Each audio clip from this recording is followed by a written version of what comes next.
everyone, I am Bhagyashree and today we are going to discuss about quantum number.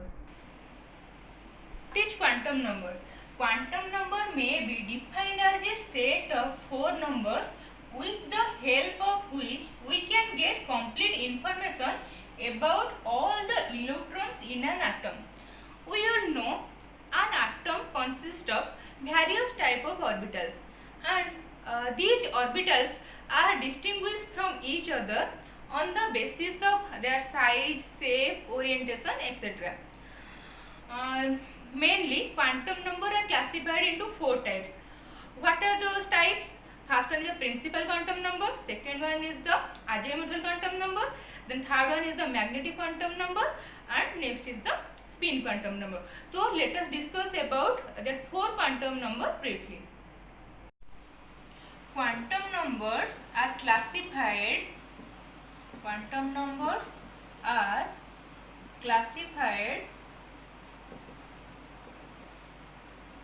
into following four types.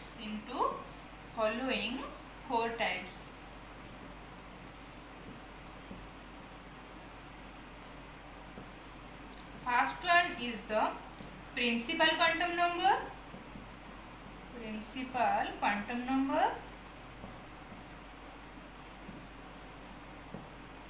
Second one is the azimuthal quantum number. Third one is the magnetic quantum number. Then fourth one is the spin quantum number. These are the four quantum numbers. And principal quantum number is represented as small n, azimuthal quantum number is represented as small l, magnetic quantum number is represented as small m, spin quantum number is represented as small s. So these are the four quantum numbers. For doing electronic configuration or for knowing the arrangement of electrons in an atom, we have to know about quantum numbers, and from here we came to know that quantum numbers are classified into four types. What are these types? First one is the principal quantum number, second one is the azimuthal quantum number, third one is the magnetic quantum number, and fourth one is the spin quantum number. And then let us first discuss about principal quantum number. So what is principal quantum number? It is represented as L and it represents the various energy levels or cells present in an atom.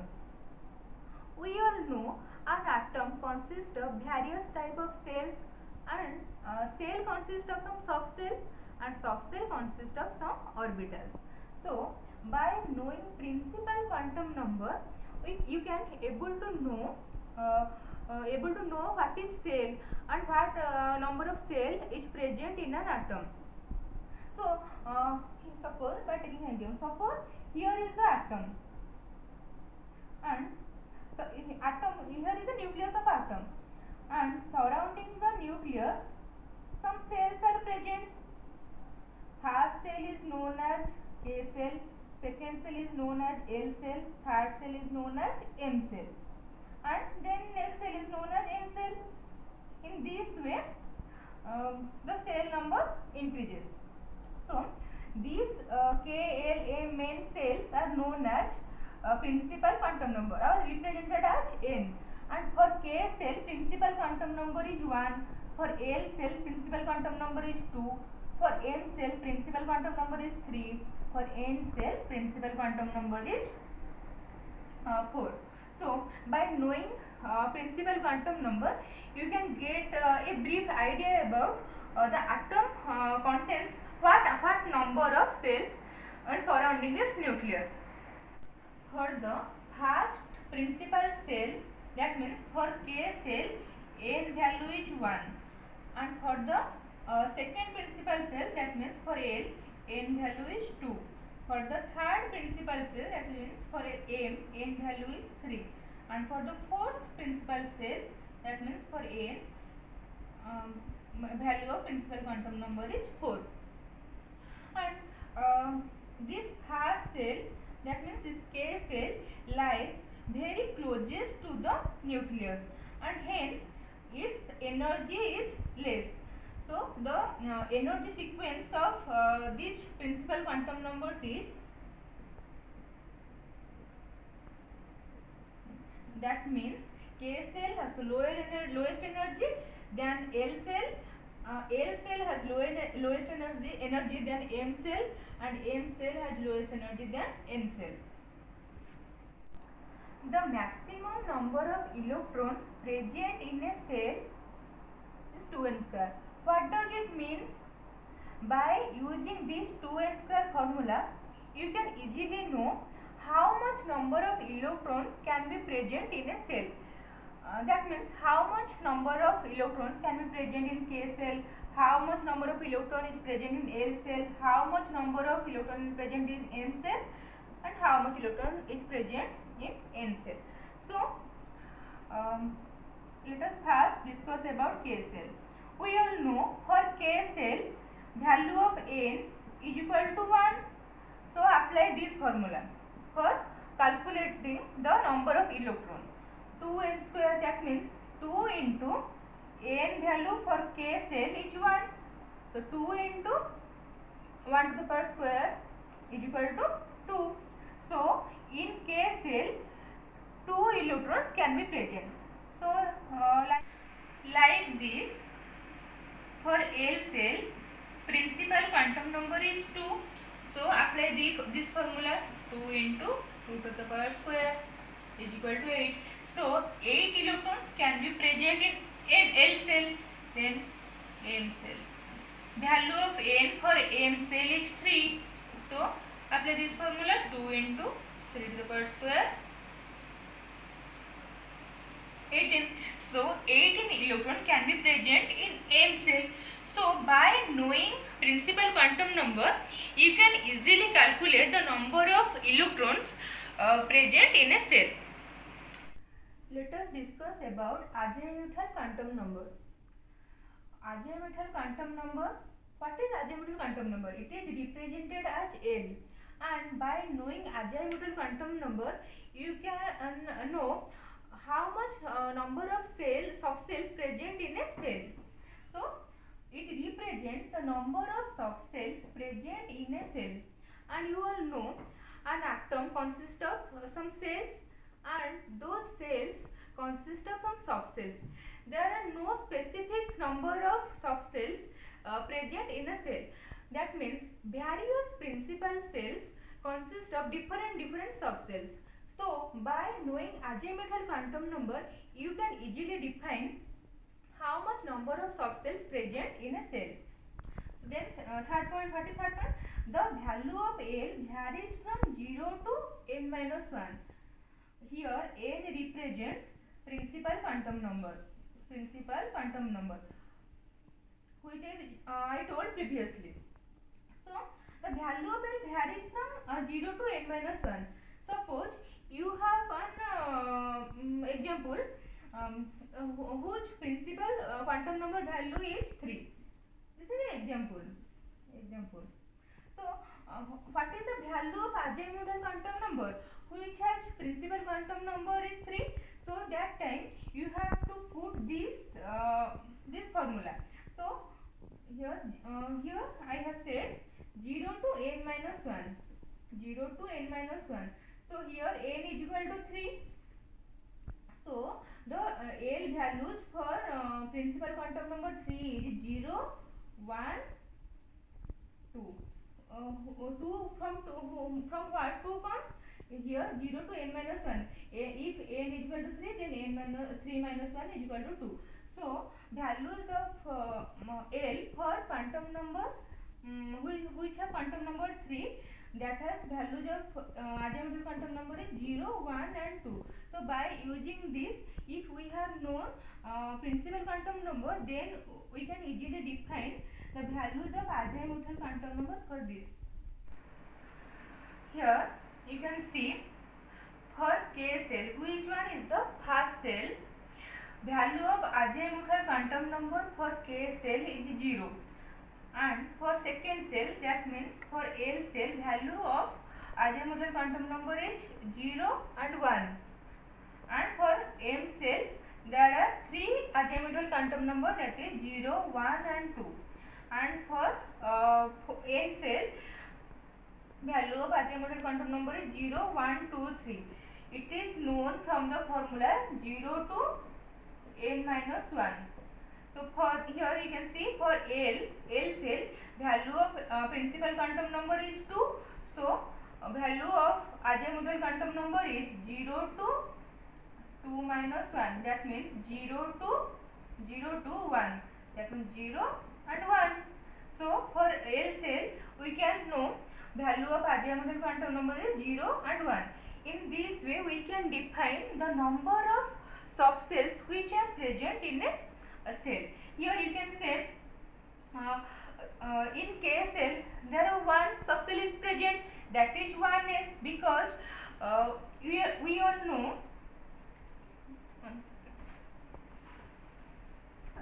L value for A subcell is 0, value of L for P subcell is 1, value of L for D subcell is 2, value of L for F subcell is 3. So these are the values of L for S, P, D and F subcell.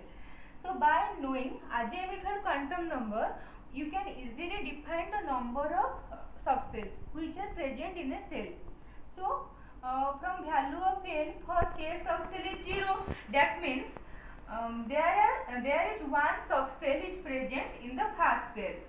Then in the second cell value of L is equal to 0 and 1. So 0 represents A subcell and 1 represents P subcell. So we can say second cell consists of A subcells and P subcells, and here these two represent the number of principal quantum number. As it is the second cell, that means L cell is the second cell. So here we can write 2 for and 2 represent the principal quantum number. In this way, here M is the third cell surrounding the nucleus, and for M cell values of principal quantum number is 3. So values of L for M cell is 0, 1 and 2. So in the M cell S subcell and P subcell, D subcell can be present, and here 3 represent the number of cell, or that means number of principal quantum number. And here N cell consists of 4 type of subcell, because values of L for N cell is 0, 1, 2 and 3. So N cell consists of A subcell, P subcell, D subcell and F subcell, and here 4 represent the principal quantum number. So here N subcell consists of these subcells, M subcell consists of D subcells, L subcell consists of D subcells, and K cell consists of D subcells. So by knowing azimuthal quantum number, you can easily define how much number of subcells can be present in a cell. Then we can define how much number of electrons can be present in a subcell by using this formula. So the maximum number of electrons present in a subcell is calculated by using this 4n plus 2 formula. So let's see how much number of electrons can be present in a subcell. So here subcell, and here is the maximum number of electrons. Maximum number of electrons. So for S there are 4 subcells. Mainly we are considered about 4 subcells. So here for A subcell value of L is equal to 0. For P subcell value of L is equal to 1.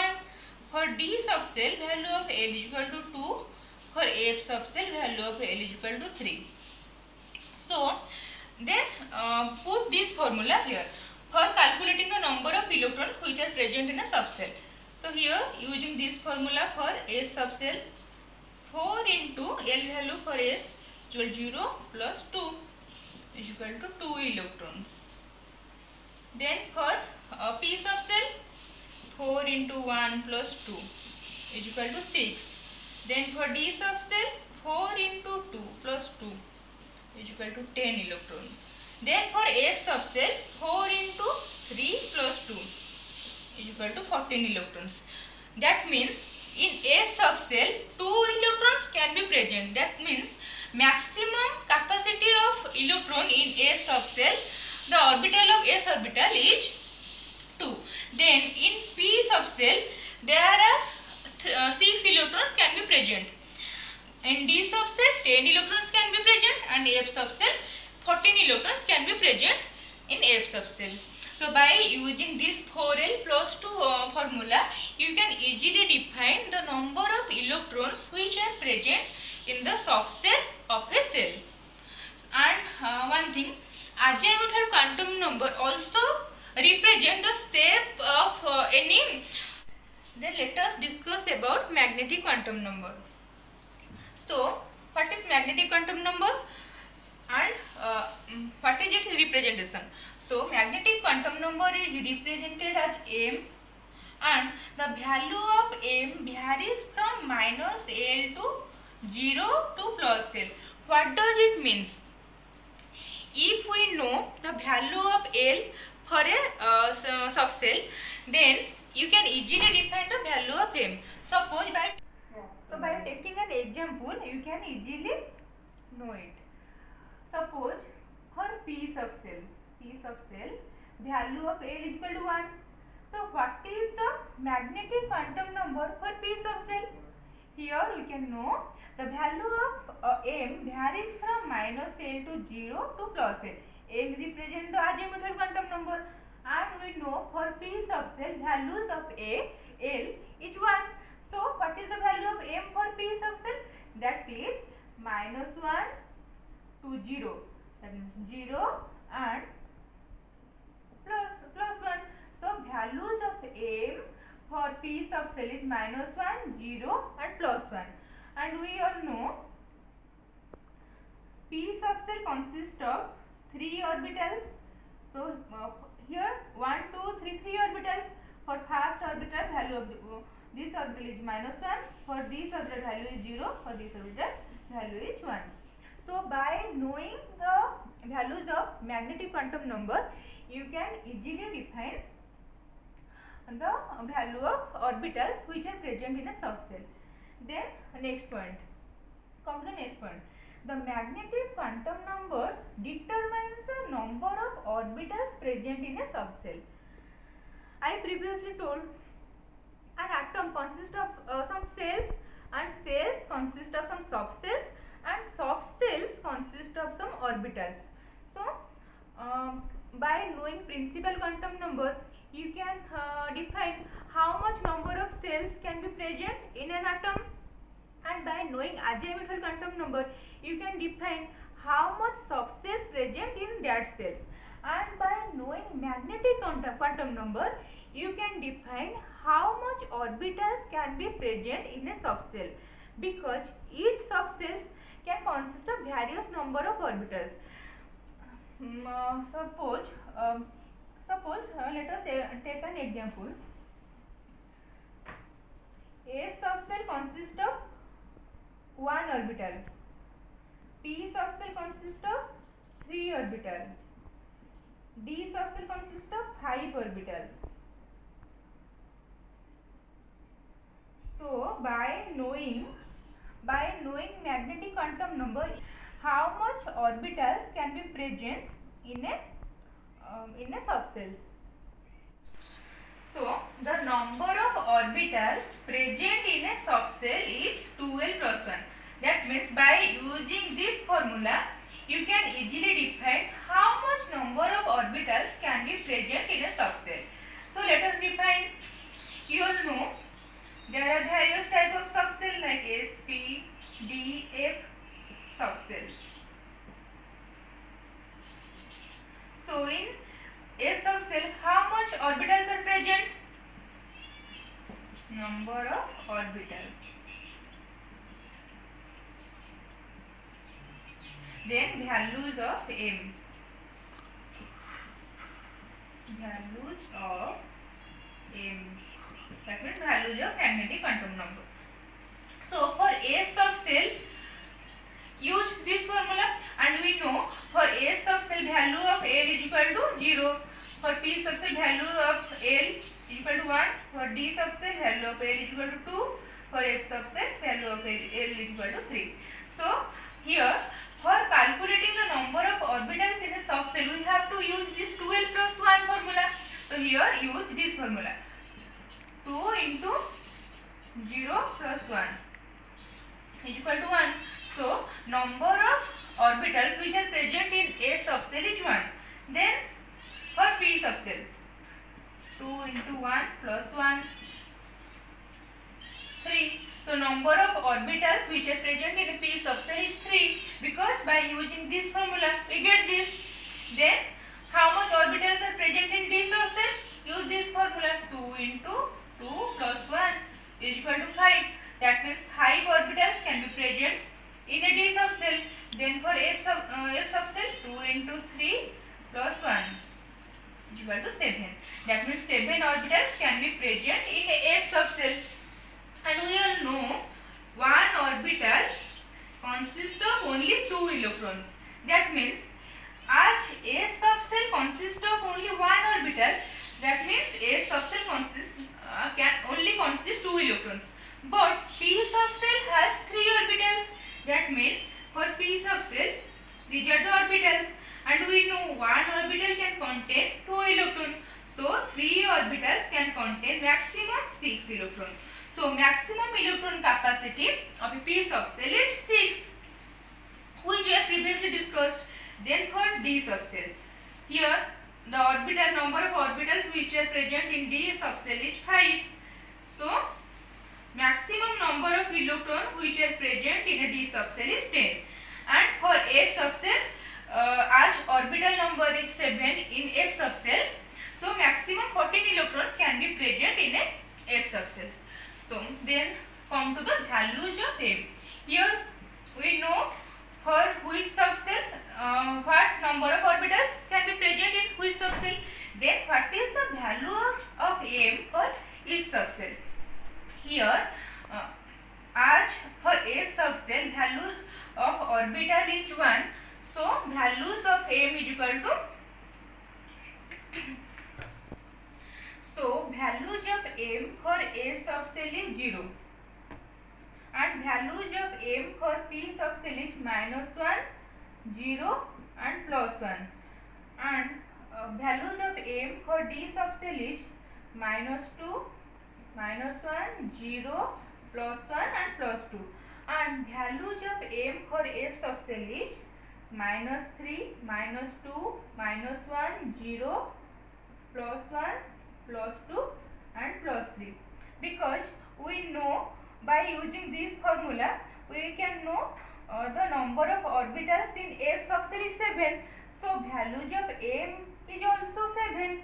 Here as there are 5 orbitals present in D subcell, so values of M for D subcell is 5.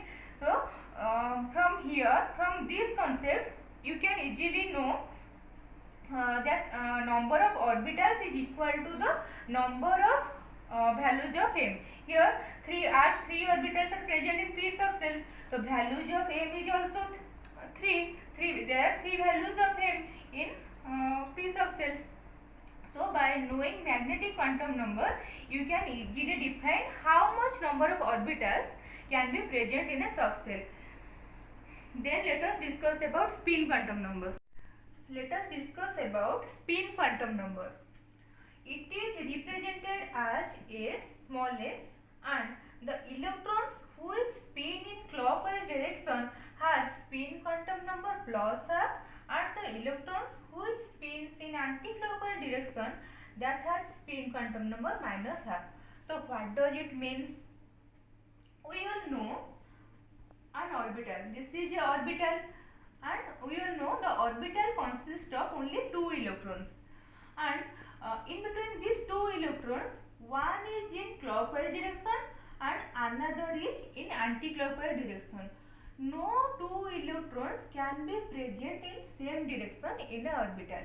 So here the electron which move in a clockwise direction, that means which move in this direction, it is represented as plus half, and which moves in anti-clockwise, that means in this direction, opposite direction of clockwise direction, that is represented as minus half.